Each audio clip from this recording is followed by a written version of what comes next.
En programas anteriores les hablé del circo de tres pistas, un mecanismo de entretenimiento que en la conducción de estados se convierte en los poderes legislativo, judicial y ejecutivo.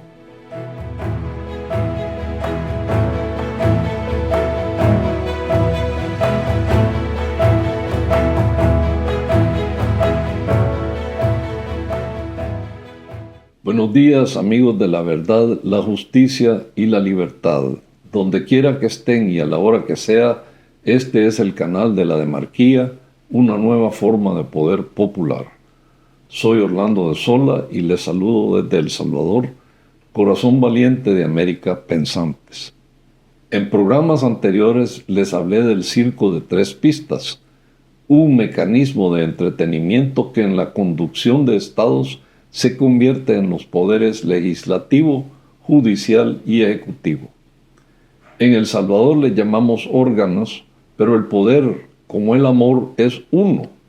Por eso cuando lo expresamos en plural, como es el caso con los poderes del Estado, es bueno recordar que el amor también tiene tres dimensiones, por lo que hablamos del amor filial, el de pareja, los cuales vienen del amor universal, incondicional y eterno. Pero todavía hay quienes creen que el temor es la verdadera fuente de poder, por lo que se producen guerras y amenazas. Pero la destrucción mutua asegurada, o MAD, por sus siglas en inglés, no alcanza a domesticar la verdadera potencia, que somos los 8.000 millones de personas en la Tierra. Por eso necesitamos mejorar nuestros sistemas de conducción y producción, cuyo orden debe garantizar nuestra supervivencia.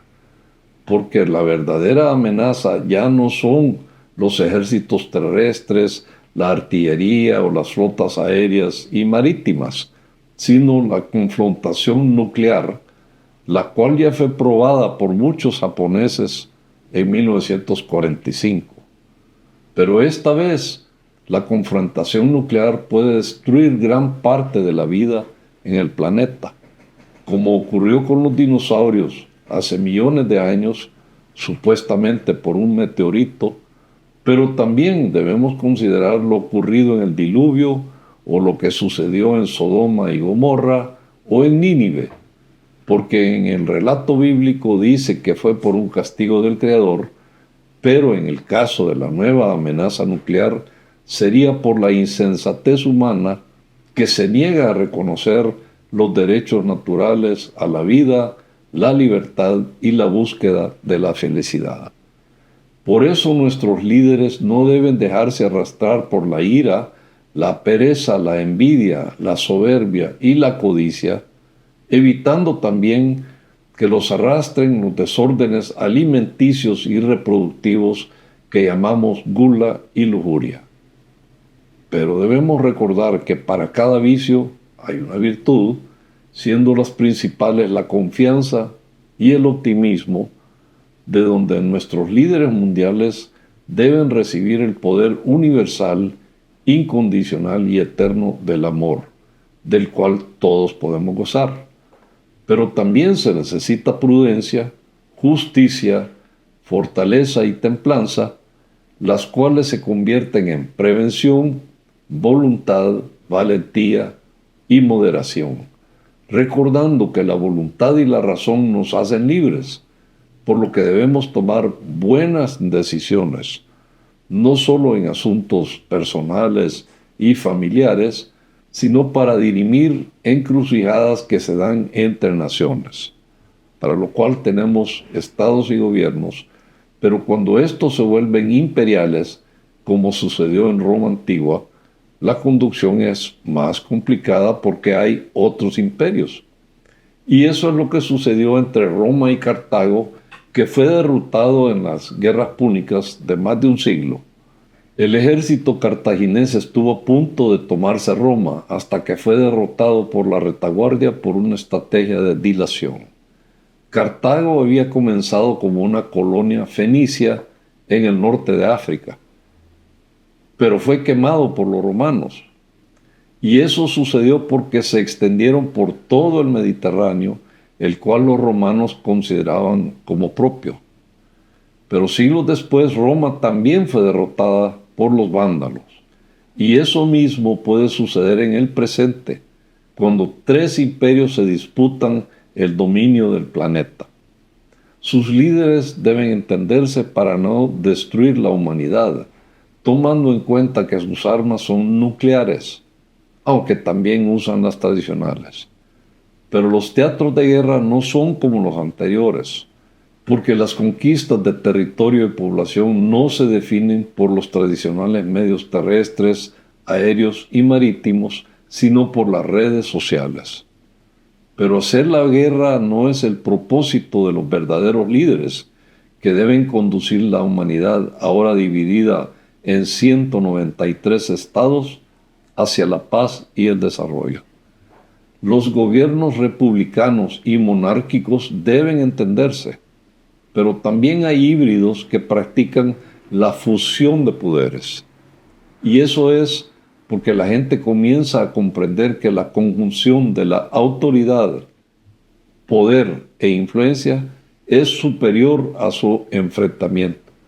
Y como no se trata de engañar, sino de orientar, el papel de los gobiernos debe ser no dejarse invadir por la insensatez, porque la unidad de los estados, que son pueblos, gobiernos y territorios, es mejor que su desunión.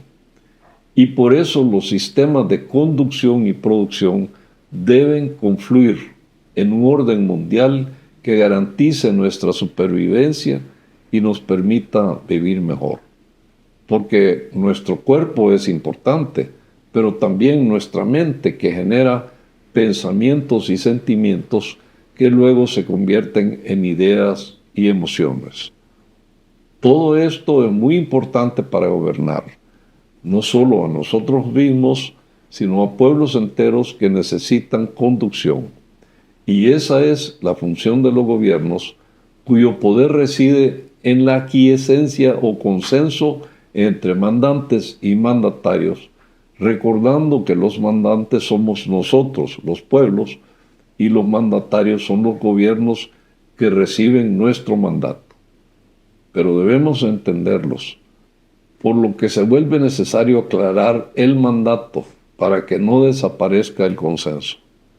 Para ello es importante la convergencia de nuestras necesidades y posibilidades, por lo que el riesgo nuclear que amenaza nuestras vidas debe ser considerado.